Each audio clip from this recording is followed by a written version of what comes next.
John Ekpo sudah belajar berburu sejak masa remaja.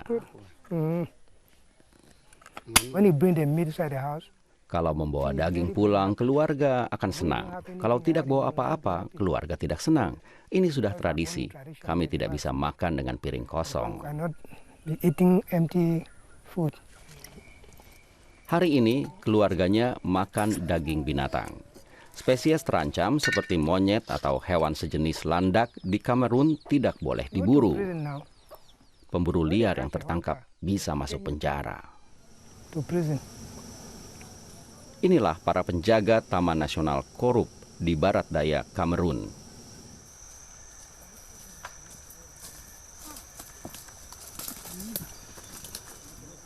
Bagi Brenda Mu, ini adalah peluang untuk berkarir. Dia berasal dari perkotaan. Tidak ada di keluarganya yang memburu.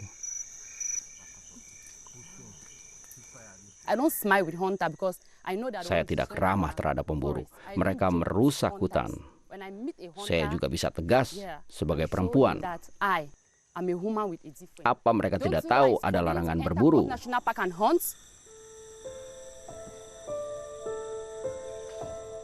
Sejak berabad-abad, penduduk tinggal di kawasan Taman Nasional dan berburu hewan hutan tropis.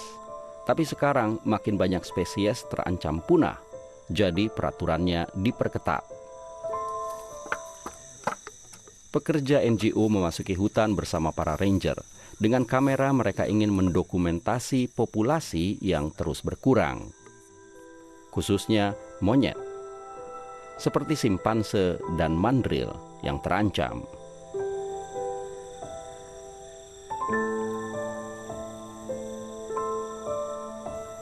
Sebagian besar hasil buruan disantap sendiri oleh warga, sisanya dijual.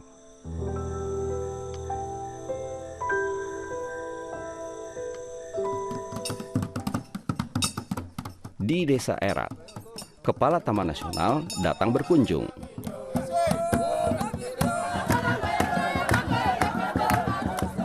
Dua tahun lalu sambutan warga tidak seramah ini. Tapi sekarang warga desa dan penjaga Taman Nasional bekerja sama. Warga menghormati peraturan dan ada imbalannya. Desa mendapat listrik tenaga surya. Kali ini warga yang jadi fokus. Untuk pertama kalinya, kami dilibatkan dalam setiap langkah. Kami diyakinkan bahwa ada cara lain untuk mendapat penghasilan dari Taman Nasional ini. Mereka bersama-sama menentukan zona khusus dan menandainya dengan papan petunjuk. Tampak jelas batas hutan lindung dan hutan masyarakat yang boleh diambil kayunya. Di hutan masyarakat, warga juga dibolehkan bertani. Faktanya dimanapun juga, melindungi lingkungan tanpa dibarengi upaya menyejahterakan penduduk lokal tidak akan berbuah banyak. Beruntung aktivis lingkungan di Kamerun punya segudang ide untuk mengembangkan perekonomian warga tanpa mengorbankan satwa dan habitatnya. Ini sebagian warga sudah berhenti berburu dan berbalik arah menjadi petani. Tapi tidak semuanya bisa diyakinkan tentang program baru tersebut.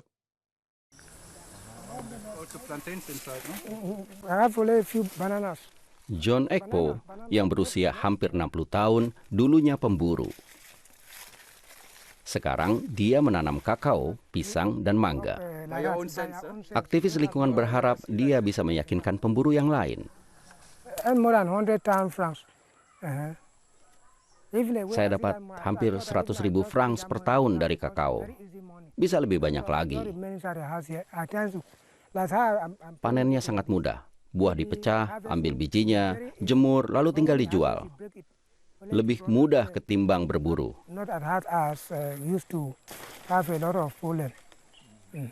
Pemburu harus berhari-hari berada dalam hutan, pekerjaan yang berbahaya. Tapi mengapa pemburu lain tidak mau berkebun? Kalau saya butuh uang cepat, semua akan saya lakukan. Pohon kakao perlu waktu lama untuk tumbuh. Sampai pohon ini berbuah perlu waktu 4 tahun. Tapi masih bisa menanam buah-buahan untuk penghasilan sementara. Jadi memang ada waktu lama yang harus dijembatani.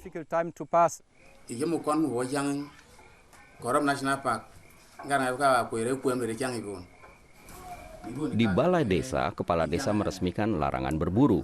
Semua kepala keluarga setuju.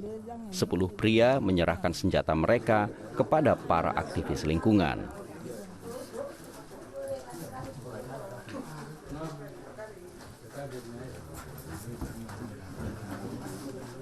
Dan mereka mendapat imbalan, yaitu 10 sepeda motor. Showing green and red. What does it mean?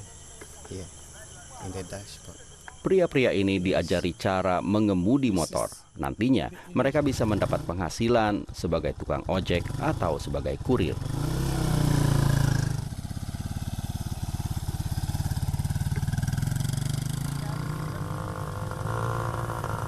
Sejak setahun ada jalan kecil yang melintasi hutan.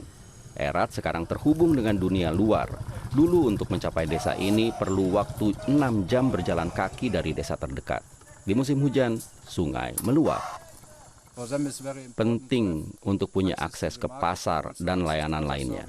Barang kebutuhan bisa masuk ke desa, anak-anak bisa lebih mudah ke sekolah atau ke dokter, dan masih banyak lagi.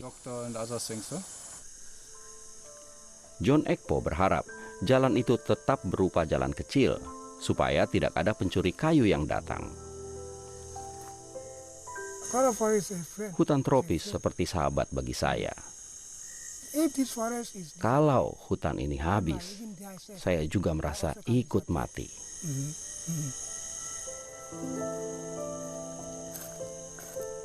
Rasa memiliki adalah perlindungan alam yang terbaik.